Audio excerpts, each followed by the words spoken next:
Hello and welcome to Total Football Analysis. In this video we will take a closer look at the reasons for Lampard's dismissal at Chelsea and what the Blues lacked under his reign from a tactical perspective. In particular, we are going to describe 10 tactical problems of Chelsea under Lampard. Of course, there have been positive aspects about his Chelsea side too, and we do not want to rate his work in this video in any way.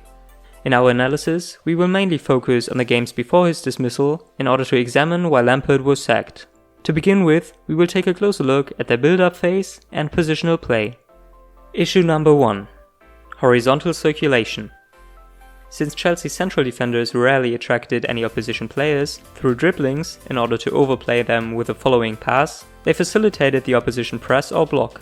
In most cases, the opposition first line of the block was not affected by Chelsea's centre-backs. They would mostly play square passes at the back and did not threat any space between the lines by dribbling diagonally into the centre or half space. As a consequence, the opposition attackers could focus on closing down Chelsea's central midfielders, which basically resulted in an 8 vs 11 in front of the ball. Whenever the opposition pressed high, they obviously had to commit their attackers forward to press Chelsea's centre-backs. But as they did not move out of the cover shadow with a clear intention of playing out from the back, their goalkeeper was often forced to play long balls.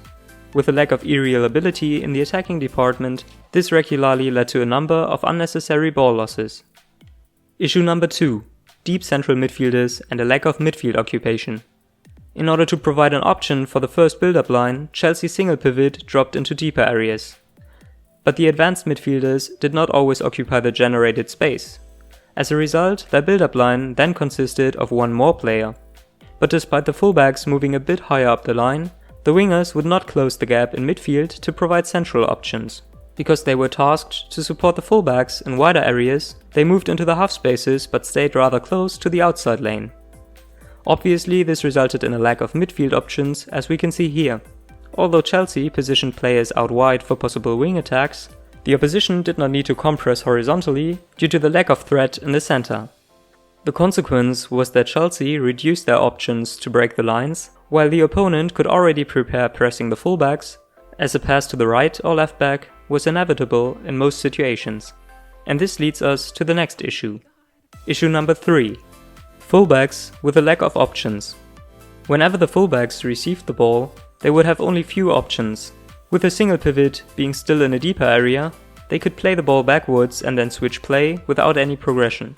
Alternatively, they would have to search for their wide forwards, who were often closely marked by an opposition defender. Therefore, they would often start a deep run, leaving the fullback with the decision to play backwards or deep into a numerical inferiority. Issue number 4. Missing half-space connection. Even higher up the pitch, Chelsea's wide players were often isolated. Either their advanced midfielders did not find the right positioning and stayed within the cover shadow of the pressing player, or their runs lacked the right timing. No matter what, the Blues lacked a connection between wing and half space and were therefore caught in 2 vs 3 situations out wide on a regular basis. Here we can see how Chelsea are outnumbered in a wide area, while there is a lack of options in the half space, as this lane is only occupied by one marked midfielder. This decreased the probability of a breakthrough and sometimes forced them to play backwards again. But they did not have the opportunity to play into space between the lines in front of the opposition backline and therewith threaten the opposition defense, which is closely connected to the next problem. Issue number 5. Missing occupation of the space in front of the opposition backline. With the non-existent occupation of the central space between the lines, Chelsea rarely found a way to break through in the central areas of the pitch. Especially the space in front of the opposition backline poses a lot of threat for the opposition, and the defenders would always need to decide whether to move out or stay within the backline and allow a midfielder to receive and turn. But without this occupation, Chelsea's number 9 rarely received any through passes. Without anyone dragging out defenders, the striker often played against 2 or even 3 defenders. As a consequence of their positional play, their attacks mainly relied on their forward-moving fullbacks to get into crossing positions. Issue number 6. Crossing positions and box occupation. As mentioned before, Chelsea highly relied on their wing attacks. But with their fullbacks in 1 vs 1 situations out wide, or with a winger in 2 vs 3 situations, and without any connection to the half space, they often sent in crosses from any position. The fullbacks do not possess the ability to take on the opposition defender in a 1 vs 1 and therefore needed to cross and hope for the best. With a bad crossing position, however, the crosses lacked precision, or even worse, the box was not occupied well enough to get a player into a shooting position. This example shows a good crossing position. Nevertheless, no attacker is able to receive a cross in the most dangerous area behind the defense. In this instance, we can see how the first post is not even occupied, although Chelsea's attackers already arrived within the box. In addition to that, one can also discuss whether Chelsea's attacking personnel possess enough aerial abilities for a focus on high crosses. Issue number 7. The new signings and their roles. Before the season, Chelsea had high hopes in their new signings. Among other new players, the signing of striker Timo Werner and midfielder Kai Havertz set the bar high for Lampard at Chelsea. However, both of them could not really display their full potential under Lampard. One aspect that has been criticized is that they were played out of position. Especially attacker Werner, who played in a striking duo at Leipzig before, did not seem to be comfortable with his role as a winger. Without the opportunity to start deep runs from space between the lines, paired with counter movements from his teammates, Werner struggled to make use of his abilities. Havertz, on the other hand, seemed to struggle with the fact that he had to play slightly wider than before and that he received less passes in his preferred zone on the pitch, within the right half space. Now let's take a closer look at the defensive phase of the game. Issue number 8. Vertical compactness. Under Lampard, Chelsea struggled to ensure vertical compactness, keep distances between the lines as short as possible, and prevent opposition players from receiving and turning between the lines.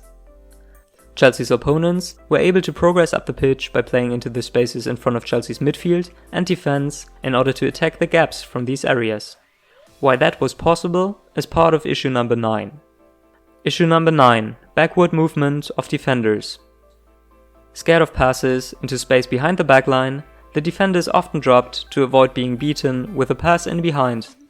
However, even if they had numerical superiority within the backline, their defenders kept all dropping.